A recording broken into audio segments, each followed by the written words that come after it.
नमस्कार मंडळी. चला तर आज एक गोड पारंपरिक पदार्थ करू. तर मी त्यासाठी शेंगदाणे भिजायला घातले होते आणि भिजल्यानंतर त्याची अशी साल काढून घेतली. नंतर गूळ घेतलेला आहे किसून, तो मी 1 वाटी घेतला आहे. आता त्याच्यामध्ये अर्धी वाटी पाणी टाकून मिक्स करून घेतलेलं आहे.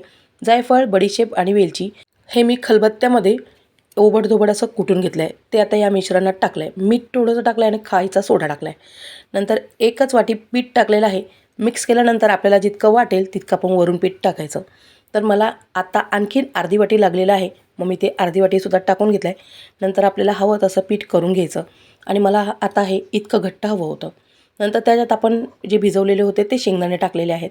त्यानंतर परत एकदा आपल्याला मिक्स करून घ्यायचं आहे. आपल्याला हे पीठ इतकंच घट्ट ठेवायचं आहे, याच्यापेक्षा जास्त पातळ करायचं नाही आहे. त्यानंतर छान कडक तेल गरम झालेलं आहे. त्यानंतर मी मीडियम गॅस केलेला आहे, कारण आपला पदार्थ गोड आहे. नंतर तो लगेचच्या लगेच करपू शकतो, म्हणून मीडियम गॅसवर तळून घ्यायचे.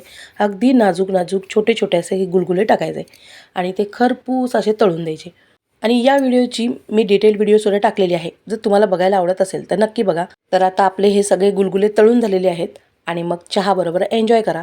आम्हाला चहाबरोबर आवडतात, तर तुम्हीसुद्धा नक्की करून खा.